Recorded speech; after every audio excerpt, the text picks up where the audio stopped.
Agora, pessoal, a gente fala que o governo brasileiro disse que já esperava que Trump retomasse as tarifas sobre o aço e o alumínio, mas a decisão de impor uma taxa de 25%, claro, ainda gera preocupação, especialmente para as siderúrgicas. A apuração dele, Daniel Hitchner, que vem conversar com a gente agora. Inclusive, Daniel, muito bem-vindo, boa noite para você. Será que essa tarifa pode realmente forçar agora uma aproximação entre os dois governos, já pensando naquele movimento que Donald Trump fez em 2018, no primeiro mandato, em que acabou isentando de impostos, de taxações, no caso, alguns países?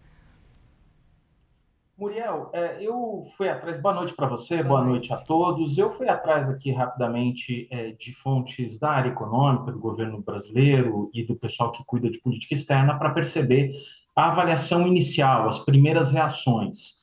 Ponto um que deu para constatar muito claramente: não houve surpresa. Por que não houve surpresa? Porque lá atrás, na primeira gestão de Trump, aço e alumínio já haviam sido alvos de sobretaxa por parte da Casa Branca do governo americano. Então, de certa forma, o governo brasileiro já esperava que, no início ainda dessa nova gestão Trump, essas tarifas adicionais sobre aço e alumínio chegariam. Aliás, existe uma preocupação também com etanol, pressão sobre etanol, mas aí, no caso, para o Brasil baixar para zero as tarifas sobre o etanol americano, isso ainda não veio. Então, esse ponto um é de que não houve surpresa.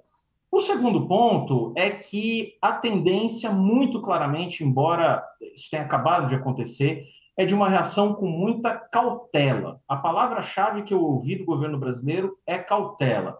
Em vez de uma postura combativa, à lá Gustavo Petro ali, com aquele episódio dos voos de deportados, a tendência é reagir com bastante sobriedade, inclusive porque o Brasil não foi objeto da medida em particular. É uma medida unilateral que pega uma série de outros fornecedores. Então, o que tentará o governo brasileiro, segundo me disseram essas pessoas aqui em Brasília, ainda num contexto de medida recém, nem anunciada, né? Porque ainda estamos no campo das promessas de Trump, a medida ainda não se efetivou. A tendência é cautela, tentar um espaço de negociação, um canal de negociação com o governo americano. Agora, dificuldade, e esse é o ponto que você mencionou, Muriel, muito importante.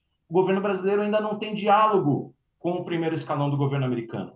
Não conversa com a Casa Branca, não conversa com o USTR, que é a representação comercial da Casa Branca, com o Departamento de Comércio, com o Departamento de Estado, com o Conselho de Segurança Nacional. Então, excelente. Vamos tentar buscar uma negociação? Vamos. Com quem exatamente?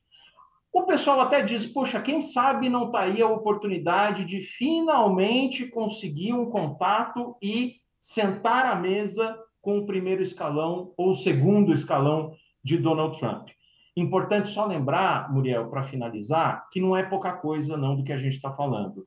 O aço brasileiro, mais particularmente semi-acabados de aço, são o segundo item mais importante da pauta de exportações brasileiras para os Estados Unidos. No ano passado, o Brasil exportou 40 bilhões de dólares para os Estados Unidos como um todo. Primeiro produto, petróleo.